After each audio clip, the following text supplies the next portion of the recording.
Hello friends, good morning. এখন বাজে সকাল 6টা। আর বাইরে দেখি কি অবস্থা। কদিন থেকে তো প্রচণ্ড কুয়াশা পড়ছে, তো জানলা খুলে দেখলাম প্রচণ্ড কুয়াশাতে ভর্তি। তো বারান্দায় গিয়ে দেখি কি অবস্থা। বৃষ্টি পড়ার কথা ছিল, দেখছি হ্যাঁ বৃষ্টিও পড়েছে। পুরো রাস্তাতে কিছু কিছু করে জলও জমেছে। মানে কদিন থেকে এত কুয়াশা হচ্ছে, এত ঠান্ডা। আর বৃষ্টি হওয়ার কথা ছিল, বৃষ্টিও তো পড়েছে দেখলাম, রাস্তায় জল জমে আছে। আর এখন বাবরে, ট্যাঙ্কির জল হাত দেওয়া মানে মনে হচ্ছে যেন বরফে হাত দিচ্ছি। মনে হচ্ছে যেন একদম কাশ্মীরে আছি আমরা, এত ঠান্ডা। তো ট্যাঙ্কির জলে হাত মানে বেসিনে হাত ধুতে মানে ভয় লাগছে, এমন অবস্থা। আর সকাল 6টা মানে কত ঠান্ডা তখন। চারিদিকে সবার দেখছি দরজা জানলা সব বন্ধ, মানে কেউ ঠিক করে ওঠেও না। আর এত কুয়াশা পড়ছে। তো এখানে প্রথমে আমি রান্নাঘর ঢুকে অ্যাকোয়াগার্ড থেকে জলগুলো সব ধরে নিচ্ছি বোতলে বোতলে। আগে জলগুলো মানে ভরে নেব, তারপরে ছেলে স্কুল যাবে, ছেলেকে উঠাবো।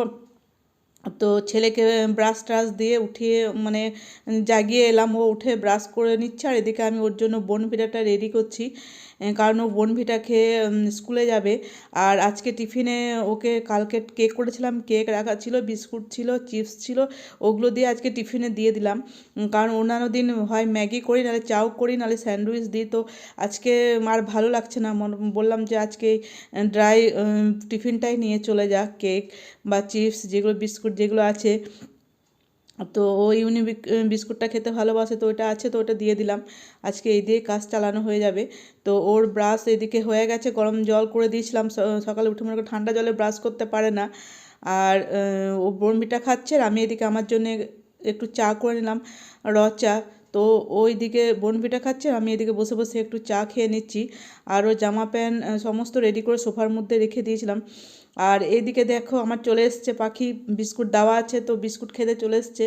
আর এখানে আমি রান্না করে নিয়েছি, মানে রান্না করব ফুলকপির চচ্চড়ি, মাছের কালিয়া, তো সেই জন্য সর্ষে বেটে নিচ্ছি। আর এখানে বেসিনে কাদা গুচ্ছে বাসন জমে আছে, জানি না আছে কাজের মেয়ে আসবে কি না আসবে। তো এদিকে আমার দুপুরে রান্না হয়ে গেছে, এই যে ফুলকপির চচ্চড়ি, মাছের কালিয়া আর উচ্ছে সেদ্ধ করে নিলাম।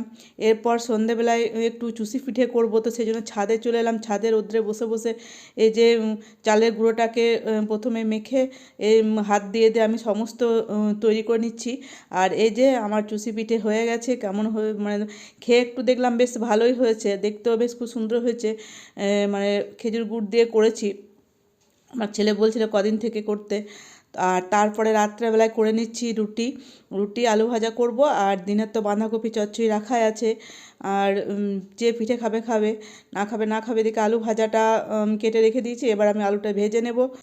আমি আলুটা ততক্ষণে ভাজতে শুরু করি, আর তোমরা বসে না থেকে জলদি জলদি আমার চ্যানেলটাকে সাবস্ক্রাইব করে দাও। তাহলে ভিডিওটা ভালো লাগলে অবশ্যই লাইক করো, শেয়ার করো। আবার দেখা হচ্ছে পরের ভিডিও। টাটা।